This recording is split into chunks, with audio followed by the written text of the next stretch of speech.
퇴직 예정자나 퇴직자들에게도 자신과 사업에 대한 스와트 분석이 매우 요긴하다고 볼 수 있습니다.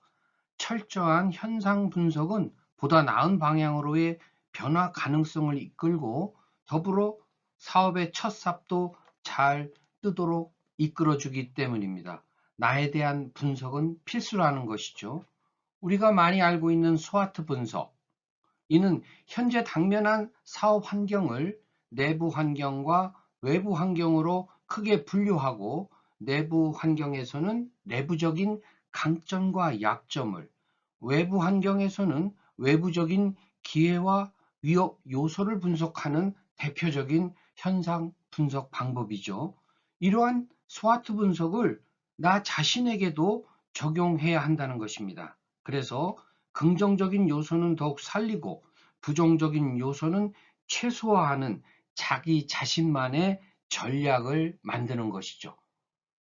이 슬라이드에서 보다시피 강점이라 하면 자신이 잘하는 일, 좋아하는 일, 전문 지식, 자격, 경험 이런 것이 되겠고요.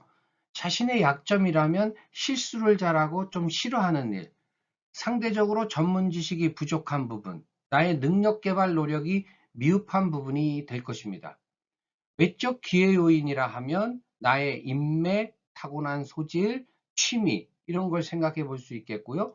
위협 요인은 질병이나 대인관계에 있어서의 문제점, 자신의 자산 문제 이런 것들이 될 것입니다. 따라서 나는 누구인가 라는 것을 은퇴를 앞두고 한번 점검해 봄으로써 자신의 강점을 살리고 약점은 극복하면서 기회를 활용하고 위험 요인을 좀 회피할 수 있는 자신만의 어떤 전략을 수립함으로써 은퇴 후에 무엇을 할 것인가 하는 답을 얻는데 좋은 기초가 될 것이라고 생각을 합니다.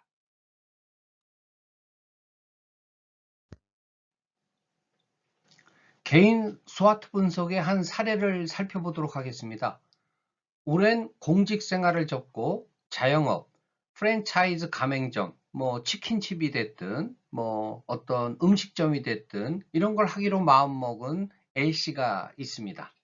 자, 그분의 강점을 한번 보면 아무래도 공직 생활을 통해서 몸에 젖은 어떤 논리적인 부분이 있을 수 있고요.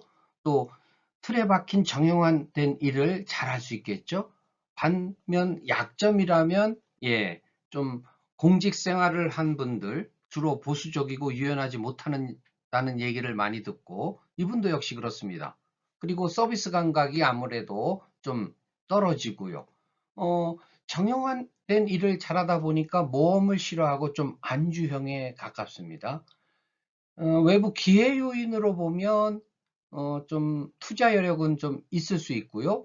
또 긴 공직 생활을 통해서 주변에 인맥은 많은 그런 좋은 점은 있습니다. 반면에 위협적인 요인은 사업은 전혀 해보지 않았다는 것이죠. 그리고 아무래도 상대적으로 갑질 인생을 많이 살았다는 부분. 그런 것이 이제 아까 약점에서도 얘기한 서비스 감각이 없다. 이렇게 얘기해 볼 수도 있고요. 또 철밥통 같은 공직 생활을 하다 보니까 경기 불황에 둔감하죠.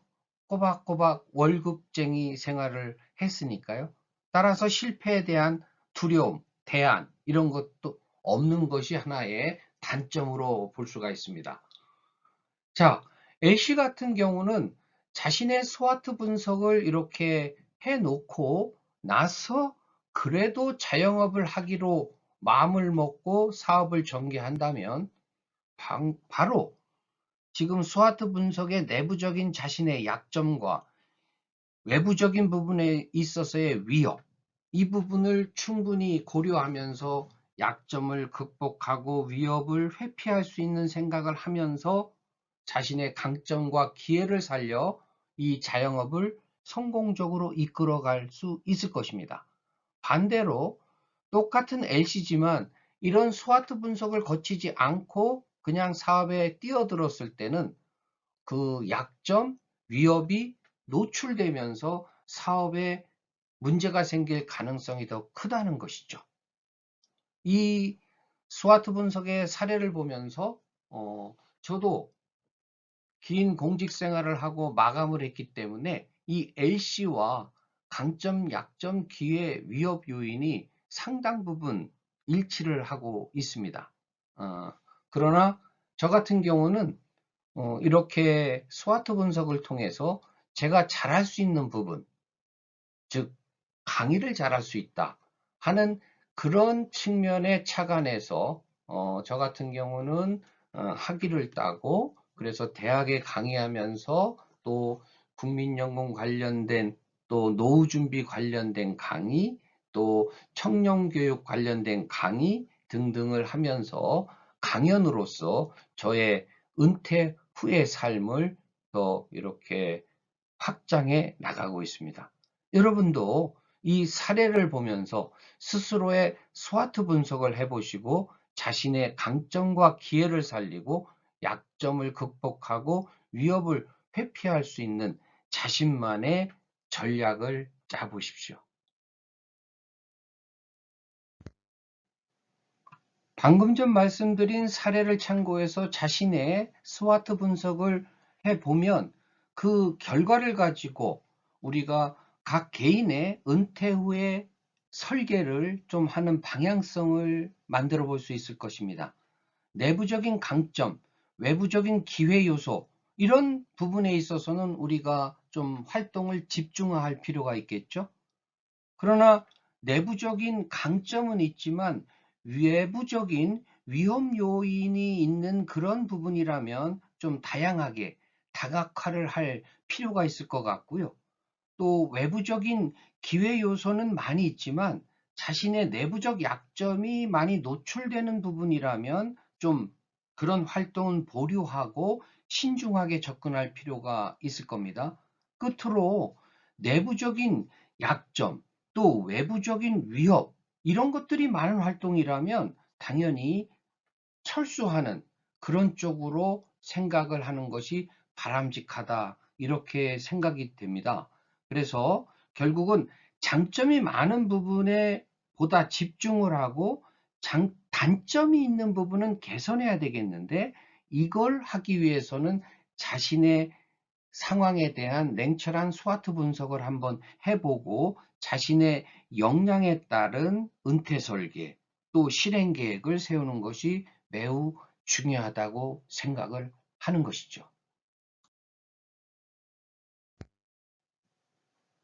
지금까지는 스와트 분석을 통해서 은퇴 후에 나의 사업, 나의 활동의 전략을 어떻게 만들어 갈 것이냐 하는 것을 예시를 통해서 한번 살펴보았습니다. 이제 어떤 일을 우리가 정해서 이제 하게 될 때 항상 순탄하는 것은 아니죠. 어떤 문제가 생길 수가 있습니다. 그랬을 때 그 문제 해결을 위한 분석 도구로 5가지 why, 질문을 한다는 뜻인데요. 이 분석 틀은 맥킨지에서 주장하는 원인 분석 방법입니다. 표면적 원인이 아닌 어떤 숨어 있는 그런 근본적인 원인을 찾을 때 자주 활용되는 기법입니다.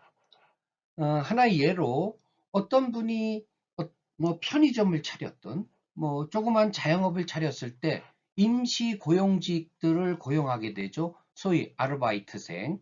그런데 한 달도 지나지 않아서 자꾸 그만둘 때 그 매장의 운영에 상당히 어려움이 있을 겁니다. 그럼 이 문제가 뭘까 하는 것을 한번 예시를 가지고 생각을 해보겠습니다.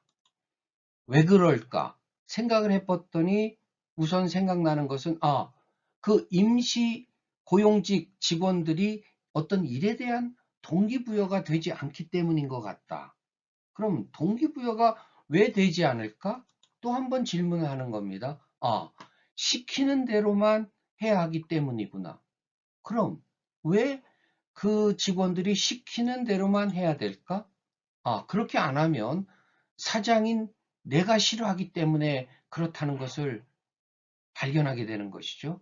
그럼 왜 사장이 시키는 대로만 하고 있을까?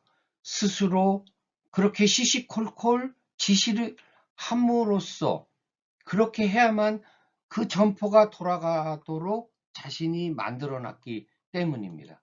그래서 결국은 그 직원들은 사장 지시 일변도 또 그에 대한 의존 이런 게 싫기 때문에 결국 한 달도 안 돼서 그만둔다라는 것을 우리가 확인할 수가 있었다는 것이죠. 자, 이런 5가지 질문을 통해서 어떤 문제의 원인이 나에게 있다는 것을 확인하고 그 부분을 뭔가 좀 더 직원들이 임시직이지만 자율성을 가지고 창의적으로 일할 수 있도록 어떤 계기를 만들어 준다면 그들이 한 달 만에 그만두는 일은 많이 개선될 것이다. 이런 어떤 결론을 내릴 수 있고 그거에 착안해서 자신의 행동을 변화시킬 수 있겠죠. 자, 지금까지 말씀드린 대로 나에 대한 스와트 분석, 또 5가지 why, 원인 분석은 나 자신의 현재 상태, 또 문제의 원인을 알고 효과적인 미래를 설계해 나가는 좋은 방법이 될 것입니다. 여러분도 스와트 분석과 5가지 why 분석 기법을 활용하셔서 향후 은퇴 설계에 좀 도움이 되셨으면 좋겠습니다.